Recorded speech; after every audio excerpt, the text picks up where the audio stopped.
Welcome back to BDBI Radio and our weekly webcast on 13 differences between SSAS Tabular and SSAS OLAP. And this, I promise, will be the last video. So we'll have 5 videos overall for this webcast. And now we're up to item number 12, and that is accessing both OLAP databases and tabular databases from client tools. You know, the best OLAP database and the best tabular database aren't all that helpful unless we can get to them from different client applications. Now, there are many client applications out there that can access these databases. Essentially, it takes any client application that utilizes the analysis services engine that can read from the analysis services provider. The ones that we normally think of are things like reporting services and Excel and performance point services, or if someone is just running a custom .NET application and utilizes one of the OLADB providers that goes against analysis services, you can certainly do it that way. Now, on the OLAP side, again, reporting services, Excel, performance point services, three popular ones, reporting services probably and Excel probably at the top, can access OLAP cubes very, very easily. Now what happens is those tools have basic designers that allow us to drag and drop the measures and dimensions in, and they generate MDX code behind the scenes. So as one quick example here, let me open up Visual Studio here. Oops. Get my dialogues straight here. Let me open up Visual Studio, and I'll create just a very simple reporting application against an OLAP database. So I'll just create a new report project. It's a very simple report server project. I'll just call this test SSRS against SSAS. And I'll build 2 data sources here. One will point to my OLAP cube and the other will point to my tabular model. So I'll right click on data sources and I'll add a new data source. And I'll call this DS-ADW OLAP. And it will go against analysis services. Now notice how this doesn't say OLAP versus tabular, it's just simply the analysis services engine. I'm going to build a connection string, and I'll reference my server name, which is localhost SQL 2012. Spell here, and I should see my OLAP database I previously deployed, AdventureWorks DW, etc., and I'll tick OK. Now I'm also going to build a second shared data source here. I'll right click and I'll add a second data source, and I'll call this DS-ADW Tabular, and that'll also go against analysis services. And once again, I'll create a connection string, and I'll put in from my server localhost SQL 2012 Tabular, because that's the database analysis services instance that's hosting tabular databases, and there's my ADW 2012 Tabular that I previously deployed.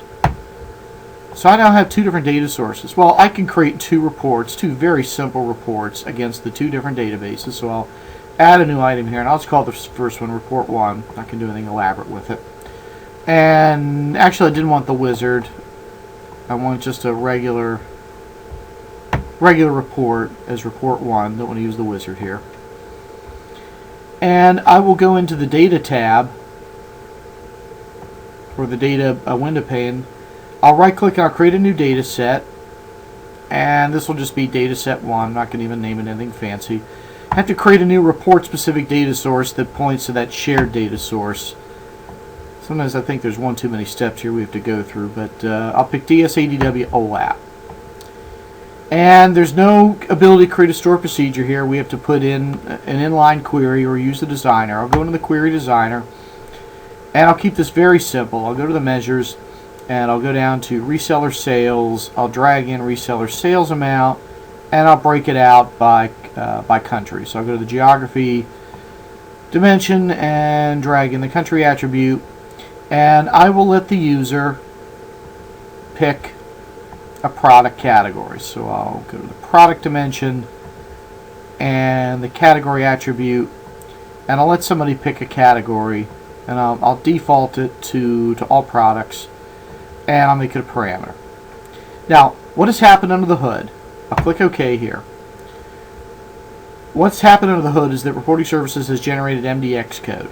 Let me take OK, and I'm going to come back to there in a minute. There's actually two data sets behind the scenes here. One is hidden, one is not.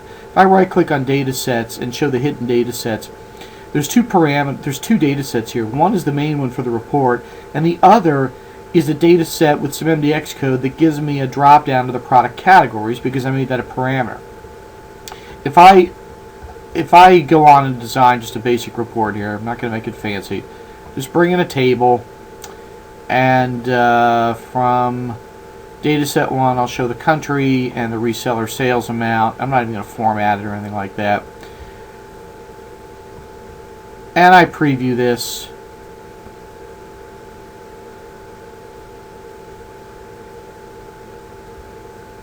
It's going to eventually give me a drop down with the product categories, and I can pick bikes instead of all products and regenerate the report. And now the numbers reflect bikes. Now, let me come back to the designer here.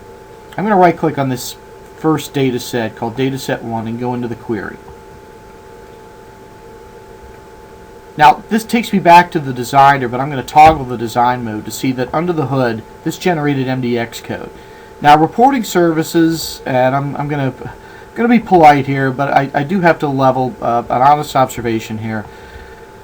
This code is not the easiest in the world to read. It's not even broken down into separate lines.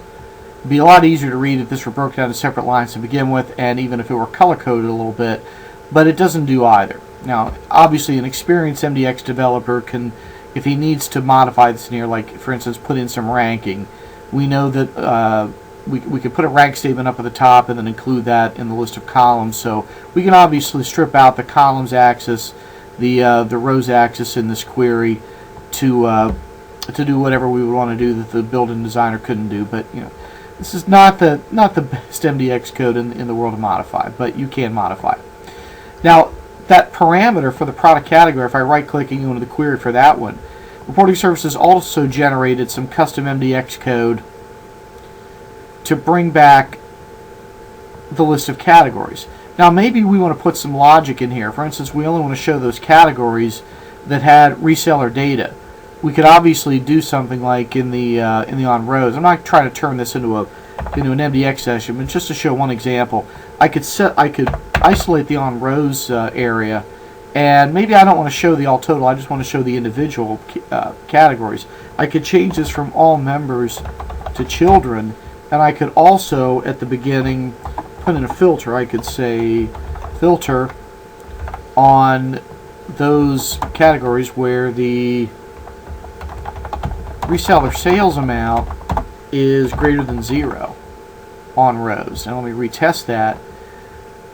The all products will go away. Now, I still get all 4, but if for some reason components had not had reseller sales, it wouldn't show. Maybe we want to filter drop down. So we can obviously put some custom logic in here. Now, that's just a very basic example of going against an OLAP queue in reporting services. Now, if we were doing this in performance point services, believe it or not, it's very similar, except the MDX code that gets generated is a little bit easier to read. Well, I'm now going to go against the tabular model. So I will right-click on reports, and I will add yet another new item. This will be another report. It'll just be report 2. And this time, in the data set, I will point to the data source, the shared data source for the tabular model. And I'll go into the query designer, and once again I get the list of measures and dimensions over here. It looks a lot like when I went against the OLAP database. Well, so far it is. Well, let me pull in a measure. I'll just pull in from reseller sales. I'll pull in some of the reseller sales amount. I know I had several. Remember, I've got several here because we could be doing this based upon order date, due date, ship date, delivery date, whatever. Remember that because the role-playing dimension issue with tabular models, because there is no direct support for it, we have to explode out every possible measure for every possible order date view that we would have. Let me just pull in some of reseller sales amount and go down to the geography dimension and break it out by country. And again, I'll go to the product dimension and put at the top a filter on the product category. So product dimension, category, attribute, and I'll default it to all and let the user pick it. Take a look at the code here.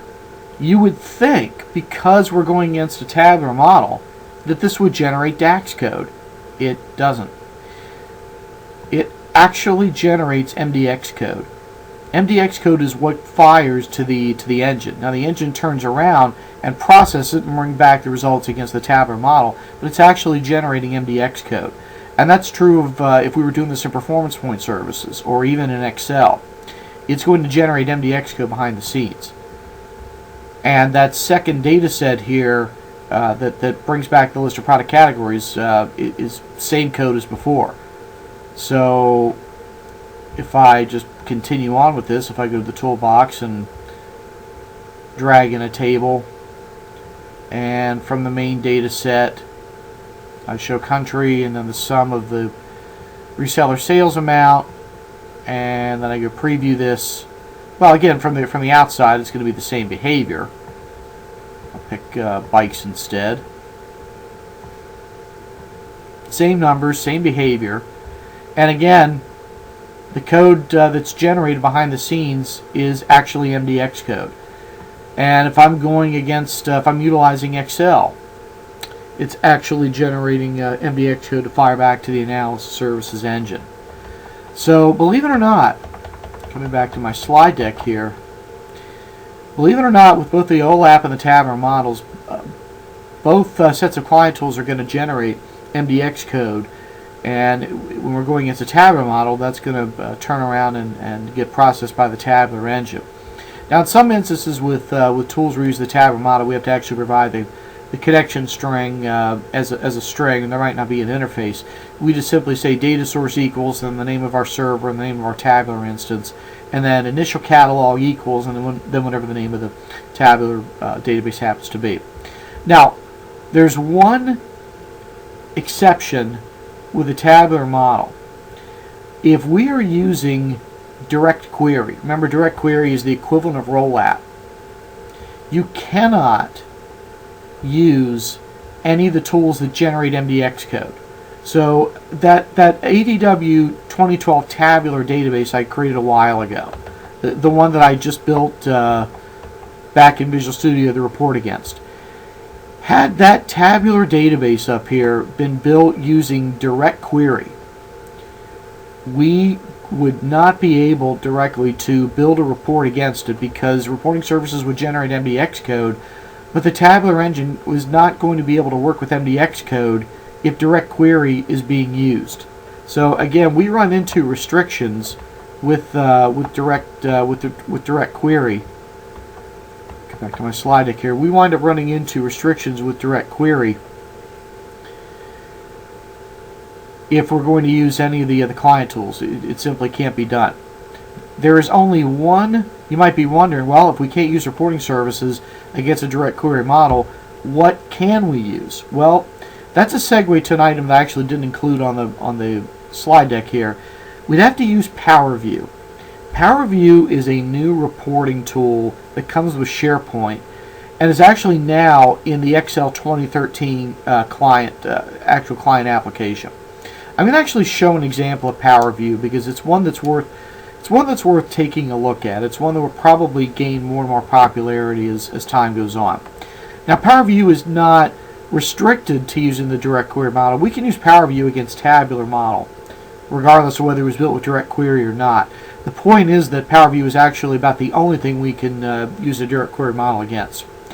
Now what I'm going to do here, just to give a very quick example of how to access a tabular model up in SharePoint. It's actually a question that I get from people from time to time. I'm up in SharePoint right now. I'm in my site collection, my central administration area. I'm going to create a site collection, and I will call this test SharePoint Tabular. And I'll build this as a site collection. Again, my goal here is to actually access a tabular model using Power View up in SharePoint. There's actually a couple of steps involved with this. Now, I'm going to make the site a Power Pivot site as the starting template. It's not required, but out of the box, that's actually the best one to use if we want to access the tabular model. Now, for the site collection administrator, I'll make it me. I'm just simply administrator here on the server, and I'll take OK.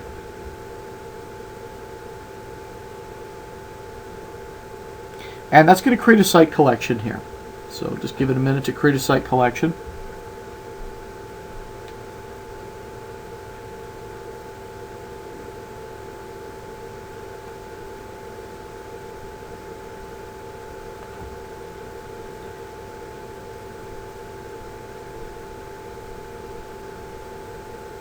And that has created a separate site collection. I'm going to launch it right now.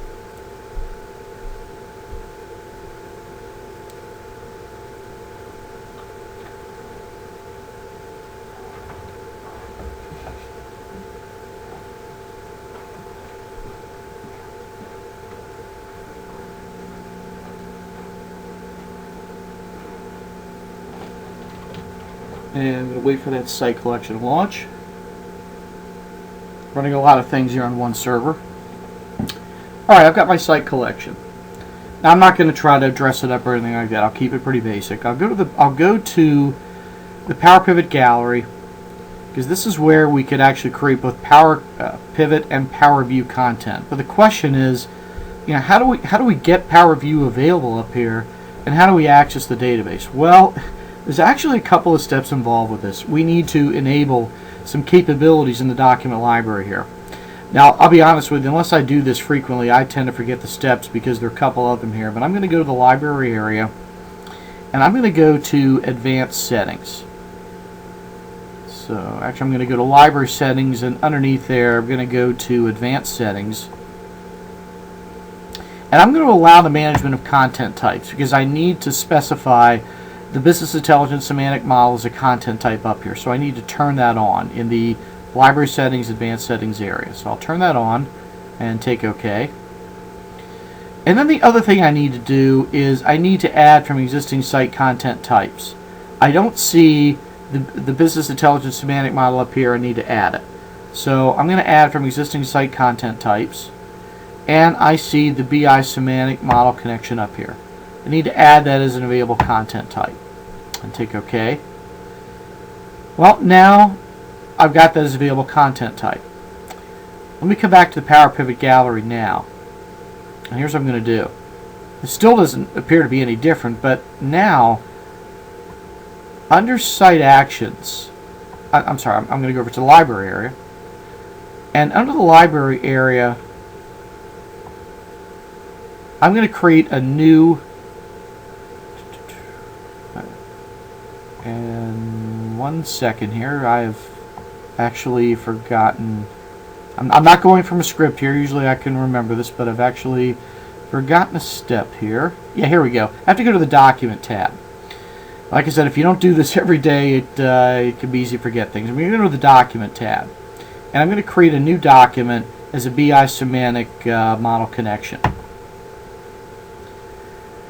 Now the file name is going to be the same name as the deployed database. My deployed database had been called, I think it was called ADW 2012 Tabular. I think it was the name of it. ADW 2012 Tabular. Actually, I think back in bids, let me double check the name here. ADW 2012 Tabular. Yep. So that'll be the file name of the semantic connection. And the server name down here was simply localhost SQL 2012 Tabular, and the database was the same name, ADW 2012 Tabular. So I'm calling the file name and the database name. Obviously, you have to use the name of the database, giving that the same name, and I point to the server where that database is being served up. So I'll take OK. And this is actually a significant step. I now have a reference to that database. This is like a shared data source up here in the Power Pivot gallery. Well, I can now create an Excel workbook and create a pivot table or pivot chart against that deployed database, or I can go into Power View. I'm going to go into Power View here.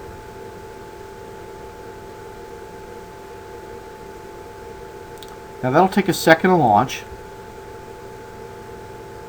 Now Power View could almost have a separate show just on this. I'm just going to build a basic report here. Power View is sort of a stripped down version of reporting services, but it has some pretty nice visualizations up here and also has some interesting filter capabilities. Plus, it allows you to build a storyboard type approach to reports. So you could create presentation style output in a storyboard approach with multiple pages up here. Well, I will go to reseller sales, and I'm going to keep this pretty simple. I'll take the sum of sales amount and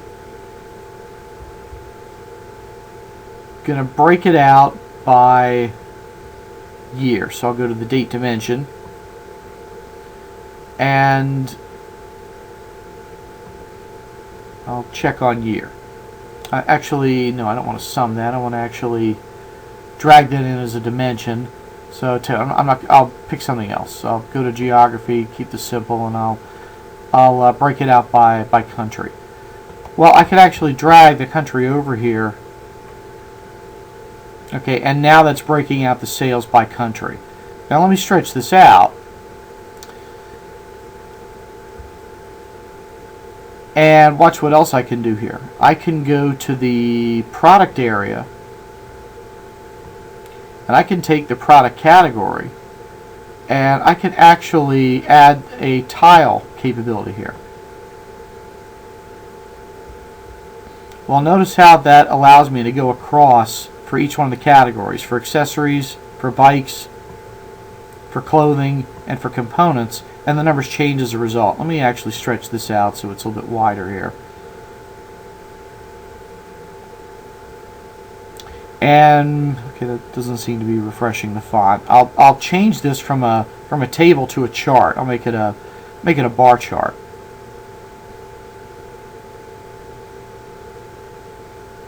So now I've got a bar chart with the countries, and I can again pick the different categories here.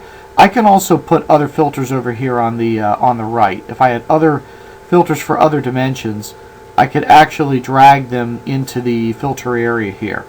Again, I'm not going to go into any details on this. Hopefully you get the idea. It's again, it's a stripped down version of reporting services that focuses more on capabilities that would be of interest to end users or power users up in SharePoint. Now once I'm finished with this, I can save it, and I'll just simply call it Report 1 here.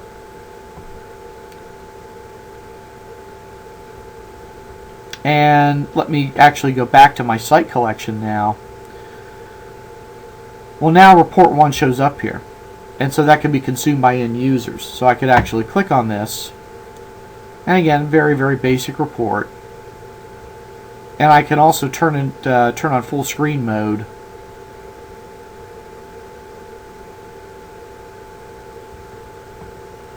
And in full screen mode, it's going to look a little bit better. Obviously, I'd want to decorate this with different colors and change the layout and so forth, keeping this very, very simple. But that's Power View. This is something that is available for the tabular model. And notice the one of one down here, because I only built one page. I could have actually built multiple pages, and you could flip through this storyboard style. So it's pretty good for presentation style output that you would want up in SharePoint. And again, this is also available now in Excel 2013. When this first came out in SQL 2012, it was only for the SharePoint crowd. Well, that kind of alienated the people who weren't using SharePoint, so Microsoft added Power View in the commercial version of Excel 2013. So this is available for the tabular model. So again, what I needed to do in order to make this available was to go into the library for the PowerPoint or Power Pivot gallery, went into library settings, went into advanced settings, allow the management of content types, and then I had to come down and add from existing site content types to provide a reference to the business intelligence semantic model, which is now in here. And then after those two steps were done, I went to the Power Pivot Gallery, went to the document area, created a new business intelligence semantic model document where I actually pointed to that deployed database on my tabular server. And once I do that, I can then create reports against that connection. So that's available for the tabular model, and that's actually about the only way that I'm familiar with, at least right now, that you can get at a direct query model within the tabular model. Now, if you're wondering, can you use this Power View reporting capability against OLAP cubes? I actually learned recently from someone at a user group, and I wasn't aware of this, but I actually learned in the last week that Microsoft actually has something that has either been released or is about to be released that is going to make the Power View capability available against OLAP cubes. Now, maybe it's been released. It was something that someone told me at a user group meeting. I actually have not even verified it yet, but the person seemed to know what he was talking about, so I'm going to take it on faith that what the person said is correct, that there is apparently something in the works, or there's something that has been released that can allow you to access OLAP databases from Power View, something that I actually thought you couldn't do directly. I knew you could do it indirectly. You could create you could create a tabular model sitting on top of an OLAP cube and then expose that to Power View, but that's sort of an indirect way to do it. But supposedly there's something in the works to access OLAP cubes directly from Power View. So that's a quick spin. Let me come back to my slide deck here through utilizing different client tools against both OLAP and tabular databases. Well, that brings us to our last point here, and that's a feature matrix. And I've actually got two of them here. Now, you can pull down the slide deck. You can obviously freeze this video to go through the features here. I'm not going to go through all of them. But this is a feature matrix between multi-dimensional OLAP and tabular. So obviously, there are a lot of yeses here where there's either no's or a qualified yes on the other side. For instance, report actions, something that I use quite a bit in analysis services with OLAP cubes. There's no counterpart over in the tabular model. There's no such thing as stored aggregations. You can have calculated measures with both, so long as you're not using direct query.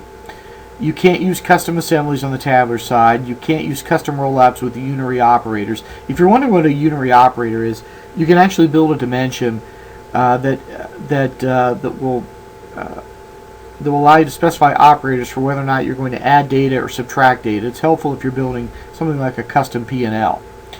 Distinct count you can do on either side. Again, a number where you can have a yes on either side. Linked objects, which a few of the larger OLAP environments out there use, not available on the tabular side. Same thing with many bridge tables. You've got to write DAX code. So obviously you can read through all of these.